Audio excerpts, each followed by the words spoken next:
ಈ ಕಾರ್ಯಕ್ರಮಕ್ಕೆ ಆಗಮಿಸತಕ್ಕಂಥ ದೊಡ್ಡಸಾಳ ಗ್ರಾಮ ಪಂಚಾಯತಿ ಎಲ್ಲ ಗೌರವಾನ್ವಿತ ಮುಖಂಡ್ರೆ, ನಾನು ಪ್ರತಿ ಸಭೆನಲ್ಲೂ ಕೂಡ ಅಟೆಂಡೆನ್ಸ್ ತಗೊಂಡು ಎಲ್ಲಿ ವೀಕ್ ಇದ್ದೀವಿ ಅಂತೇಳಿ ಸರ್ ಮಾಡ್ಕೊಂತೀವಿ. ದೊಡ್ಡಸಾಳ ಗ್ರಾಮದವ್ರು ಮಾತ್ರ 220 ಹಳ್ಳಿ ಕೂಡ ಸರ್ ಹೋಗ್ಬೇಕು. ಯಾವ ಹಳ್ಳಿನಲ್ಲೂ ಕೂಡ 50 ಓಟ್ ಹೋದ್ರೆ ನಮ್ಗೆ ಅಪಾಯ ಐತೆ. 50 ಓಟ್ ಒಂದು ಗ್ರಾಮದಲ್ಲಿ ಹೋದ್ರೆ ನಮ್ಮಿಬ್ಬರಿಗೂ ಅಪಾಯ. 50 ಓಟ್ ಅಂದ್ರೆ 200 ಹಳ್ಳಿಗೆ ಎಷ್ಟಾಯ್ತು? 10,000 ಆಯ್ತು. 50,000 ಎಷ್ಟಾಯ್ತು? 10 ಬಂದ್ಬಿಟ್ಟಾರೆ. ಈ 45 ಇತ್ತು. ಮೊನ್ನೆ ಪ್ರತಿ ಹಳ್ಳಿನಾಗೂ 100 ಓಟ್ ಆಗೋಯ್ತು. ಅದು ಪುನರಾವರ್ತನೆ ಆಗಬಾರದು. ಪ್ರತಿ ಹಳ್ಳಿನಲ್ಲೂ 10 kg ಅಕ್ಕಿಗೆ ಕೊಟ್ಟು ಬಿತ್ತೋ, 2,000 ರೂಪಾಯಿಗೆ ಬಿತ್ತೋ, ಇನ್ನೊಂದು ಬಿತ್ತೋ, ಮತ್ತೊಂದು ಬಿತ್ತೋ, ಇಬ್ರು ಹೋದ್ವಾ ಮಣ್ಣಾಕೊಂಡು ಹೊಟ್ಟೆ ಉನಲ್ಲಿ ಬೆಂಕಿ. ನಂದು ಬಿಡ್ರಿ, ರೂಪಾಯಿ ಕಷ್ಟಪಟ್ಟು ಸಂಪಾದನೆ ಮಾಡಿದ್ದು CM ಪಾಪ ಅವ್ರ ಅಣ್ಣ ತಮ್ಮಂದ್ರು.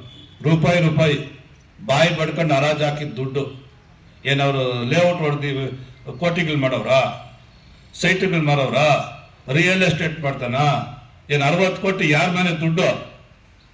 ಆತ್ಮನ ಗೆದ್ದಿದ್ರೆ ಎಷ್ಟೋ ಸಮಾಧಾನ ಆಗೋದು. ನನ್ಕ ಹಾಳಾಗೋಯ್ತು ಅವ್ರ ಮನೆ ಪಾಪ. ನಾನು ಅದಕ್ಕೆ ಹೇಳಿದೆ, ಸೀಟ್ ಕೊಡೋದು ನಮ್ಮ ಕೈಯಾಗಿಲ್ಲ, ಅವರು ಡೆಲ್ಲಿನಲ್ಲಿ ತೀರ್ಮಾನ ಆಗೋದು. ಜನತಾದಳಕ್ಕೆ 40 ಸೀಟು 50 ಸೀಟು, BJPಗೆ ಇಷ್ಟು ಸೀಟು.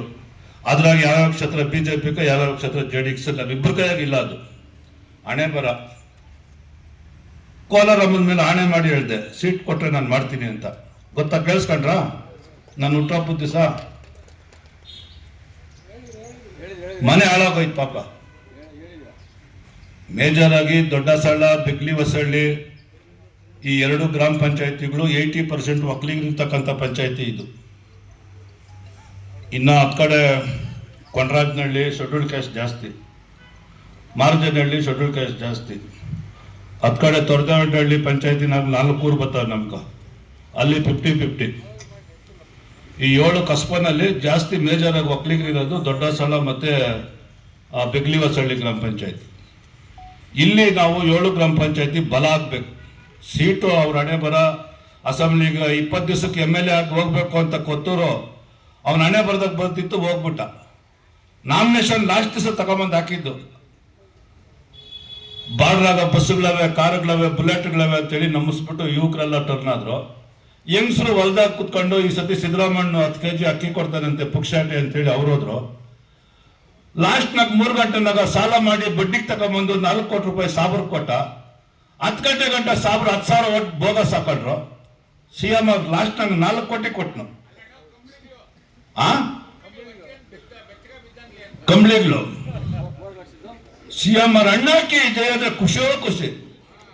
ನಾನು ಹೇಳ್ದೆ, ಗುಗ್ಗು ಕಿವಿನಾಗ ಹೇಳ್ದೆ, ಯಾಮಾರಪ್ಪ ಬೇಡ, ಓಟ್ ಹಾಕಲ್ಲ ಅಂದೆ. ಏನ್ ಅವ್ರು ಜಿಂದಾಬಾದ್ ಆಗ ನಗಿತಾನೆ. ನಮ್ಮ ಮನೆಯಾಗ ರಾತ್ರಿ ಗಂಟೆ ಇದ್ದು ಬೆಳಿಗ್ಗೆ ಕಾಂಗ್ರೆಸ್ ಕೋಟ್ ಹಾಕೋದವ್ರು. ನಾನು 20 ವರ್ಷದಿಂದ ಅವ್ರು ನೋಡಿರೋದು.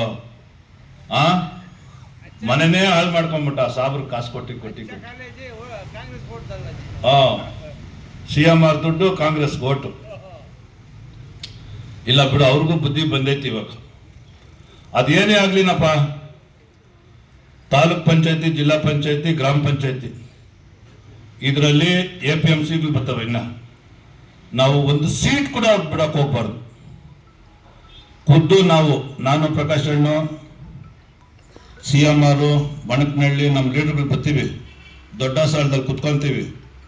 3 ಸೀಟು 4 ಸೀಟು 3 ಸೀಟು. ಅದು JDS ಅವರಾಗ್ಲಿ, ವರ್ತೂರ್ ಪ್ರಕಾಶ್ ಕಡೆ ಅವರಾಗ್ಲಿ, ನಮ್ಮ ಮುಂದೆ ಅದಲ್ಲ. ನಮ್ಮ ಮುಂದೆ NDA ಗೆಲ್ಬೇಕು, ಕಾಂಗ್ರೆಸ್ 1 ಸೀಟ್ ಬರಬಾರ್ದು. ಅರ್ಥ ಮಾಡ್ಕೊಂಡ್ರ? ಯಾರನ್ನಾಗ್ಲಿ ನಾವು ಅನ್ಬೇಡ್ರಿ. ರಾಜಣ್ಣನ್ ಕೊಡ್ಬೇಕಾ? ರಾಜಣ್ಣ ಕೊಟ್ಟಾಕನ ಏನೋ ಮಂಜ, ನಿನ್ಗೆ ಸೀಟ್ ಅಂದ್ರೆ ನಿನ್ಕ ಅಷ್ಟೇನೆ. ನೀವು ಮಾತಾಡ್ಕೊಂಡ್ಬಿಟ್ರೆ ನಮ್ಗೆ ಹೇಳ್ಬೇಕಷ್ಟೇ. ಅಲ್ಲರ ಉದಾಹರಣೆ ಕೇಳ್ತಾರೆ. ಅವ್ನು ಮಂಜನ್ BJP